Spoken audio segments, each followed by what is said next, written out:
എല്ലാ വിദ്യാർത്ഥികൾക്കും പുതിയൊരു വീഡിയോയിലേക്ക് സ്വാഗതം.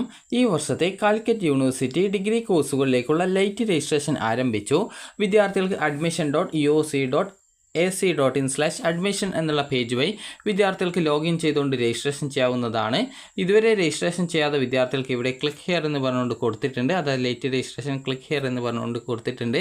അപ്പോൾ നമുക്ക് ആദ്യം ഈ ഒരു നിർദ്ദേശങ്ങൾ നോക്കാം. അതിനുശേഷം നിങ്ങൾക്ക് എങ്ങനെ ഈ ഒരു അപേക്ഷ നൽകാം എന്നുള്ള കാര്യം നമുക്ക് നോക്കാം. അപ്പോൾ ഈ ഒരു പത്രക്കുറിപ്പ് പ്രകാരം ഇതിൽ പറഞ്ഞിട്ടുള്ളത് ഈ ഒരു കാലിക്കറ്റ് യൂണിവേഴ്സിറ്റി ലൈറ്റ് രജിസ്ട്രേഷനെ കുറിച്ചിട്ടാണ്. അപ്പോൾ 23-ാം തീയതി അതായത് 13/8/2024 മുതൽ വീണ്ടും വിദ്യാർത്ഥികൾക്ക് ഈ ഒരു ലൈറ്റ് ഫീയോടുകൂടി, അതായത് ലൈറ്റ് ഫീ എന്ന് പറഞ്ഞാൽ ചെറിയൊരു പൈസ ഉണ്ടാകും ലൈറ്റ് ഫീ എന്ന് പറഞ്ഞുകൊണ്ട്. അപ്പോൾ ആ ഒരു ഫീസോടുകൂടി വിദ്യാർത്ഥികൾക്ക് ഈ ഒരു 13/8/2024 മുതൽ വീണ്ടും ഈ ഒരു ബിരുദ പ്രവേശനത്തിനായിട്ടുള്ള അപേക്ഷ നൽകാനുള്ള അവസരം ലഭ്യമാക്കിയിട്ടുണ്ട്.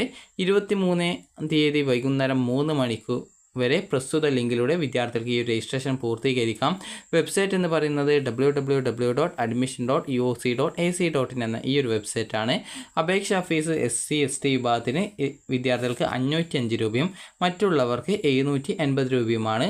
അപേക്ഷയുടെ അവസാനമാണ് രജിസ്ട്രേഷൻ ഫീസ് അടക്കുന്നത്. അതുകൊണ്ട് തന്നെ പേയ്മെൻറ്റ് നടത്തുന്നതിന് മുമ്പായിട്ട് അപേക്ഷയിൽ നൽകിയിട്ടുള്ള വിവരങ്ങൾ ശരിയാണ് എന്നുള്ളത് പരിശോധിച്ച് ഉറപ്പുവരുത്തേണ്ടതാണ്. അപേക്ഷാ ഫീസ് അടച്ചതിന് ശേഷം വീണ്ടും ലോഗിൻ ചെയ്ത് അപേക്ഷയുടെ പ്രിൻ്റ് ഔട്ട് എടുക്കേണ്ടതാണ്. പ്രിൻ്റ് ഔട്ട് ലഭിക്കുന്നതോടെ മാത്രമേ നിങ്ങളുടെ അപേക്ഷ പൂർണ്ണമാവുകയുള്ളൂ എന്നുള്ളത് വിദ്യാർത്ഥികൾ പ്രത്യേകം ശ്രദ്ധിക്കേണ്ടതാണ്. അതായത് ഈ ഒരു കാര്യം പ്രത്യേകം ശ്രദ്ധിക്കുക. അപ്പോൾ നിങ്ങൾക്ക് ഈ ഒരു 15/7/2024 മുതൽ 18/7/2024 വരെ അനുവദിച്ച എഡിറ്റിംഗ് സൗകര്യം ഉപയോഗപ്പെടുത്തി അപേക്ഷ പൂർത്തീകരിക്കാത്തവർക്കും ഇന്ന് മുതൽ ലോഗിൻ ചെയ്ത് അപേക്ഷ പൂർത്തീകരിക്കാവുന്നതാണ്.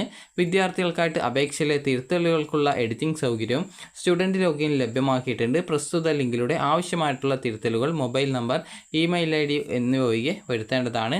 നേരത്തെ അഫിലിയേറ്റഡ് കോളേജുകളിൽ ലഭ്യമാക്കിയിട്ടുള്ള റാങ്ക് ലിസ്റ്റിലെ അപേക്ഷകരുടെ അഭാവത്തിൽ മാത്രമേ ലൈറ്റ് രജിസ്ട്രേഷൻ അപേക്ഷകരെ മെറിറ്റ് സംവരണ സീറ്റുകളിലെ പ്രവേശനത്തിനായിട്ട് പരിഗണിക്കുള്ളൂ. ആയതിനാൽ പ്രവേശനം നേടാൻ ആഗ്രഹിക്കുന്ന കോളേജുമായി ബന്ധപ്പെട്ട ശേഷം മാത്രം രജിസ്ട്രേഷൻ പൂർത്തീകരിക്കുക.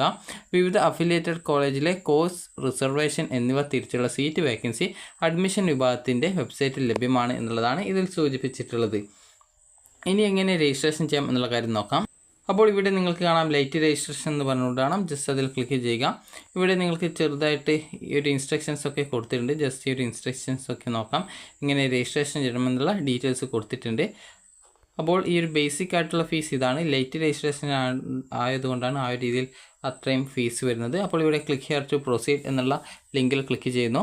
അപ്പോൾ ഇവിടെ നിങ്ങൾക്ക് ന്യൂ രജിസ്ട്രേഷൻ എന്നുള്ളത് സൈനപ്പ് എന്നുള്ളത് ക്ലിക്ക് ചെയ്യുക.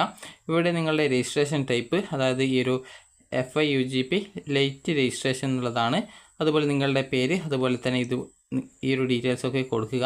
ഞാനിപ്പോൾ ഇതൊന്നും കൊടുക്കുന്നില്ല. ജസ്റ്റ് നിങ്ങൾക്ക് ആ ഒരു കാര്യം മാത്രമേ, അതായത് എങ്ങനെ രജിസ്ട്രേഷൻ ചെയ്യണം എന്നുള്ള കാര്യം മാത്രമേ പറഞ്ഞു തരുന്നുള്ളൂ. ജസ്റ്റ് നിങ്ങൾക്ക് ഇവിടെ കാണാം ഹൗ ടു അപ്ലൈ ഓൺലൈൻ എന്ന് പറഞ്ഞുകൊണ്ട് കാണാം. ജസ്റ്റ് അത് ഡൗൺലോഡ് ചെയ്തെടുക്കുക. അതിൽ PDF രൂപത്തിൽ ഓരോ പേജിൻ്റെയും സ്ക്രീൻഷോട്ട് സഹിതം എങ്ങനെ സ്വന്തമായിട്ട് അപേക്ഷിക്കാമെന്നുള്ളത് ക്ലിയർ ആയിട്ട് തന്നെ കൊടുത്തിട്ടുണ്ട്. ഇനി നിങ്ങൾക്ക് സീറ്റ് വേക്കൻസി അറിയാനായിട്ട് ഇവിടെ FIUGP 2024-25 സീറ്റ് വേക്കൻസി എന്ന് പറഞ്ഞുകൊണ്ട് കാണാം. ജസ്റ്റ് നിങ്ങൾ ആ ഒരു ലിങ്കിൽ ക്ലിക്ക് ചെയ്യുക. ഏത് പ്രോഗ്രാംസിലേക്കാണ്, ഏത് കോളേജിലാണ് നിങ്ങൾ അഡ്മിഷൻ നേടാൻ ആഗ്രഹിക്കുന്നത് ആ ഒരു കോളേജ് സെലക്ട് ചെയ്ത് കൊടുക്കുക. സെർച്ച് ബട്ടണിൽ ക്ലിക്ക് ചെയ്യുക. സെർച്ച് ബട്ടൺ ക്ലിക്ക് ചെയ്ത് കഴിഞ്ഞാൽ ഓരോ കോളേജിലും ഓരോ കാറ്റഗറിയിലും എത്ര വീതം സീറ്റാണുള്ളത് എന്നുള്ളത് കാണാം. ജനറൽ സീറ്റിൽ എല്ലാ വിദ്യാർത്ഥികൾക്കും അഡ്മിഷൻ നേടാൻ സാധിക്കും. അതുകൊണ്ട് തന്നെ കോളേജുമായി ബന്ധപ്പെട്ട ശേഷം മാത്രം വിദ്യാർത്ഥികൾ ഈ ഒരു രജിസ്ട്രേഷൻ ചെയ്യാനായിട്ട് ശ്രദ്ധിക്കുക. അപ്പോൾ ഈ ഒരു വീഡിയോ ഉപകാരപ്രദമായിട്ടുണ്ടെങ്കിൽ ലൈക്ക് ചെയ്യുക, ഷെയർ ചെയ്യുക. Thank you for watching.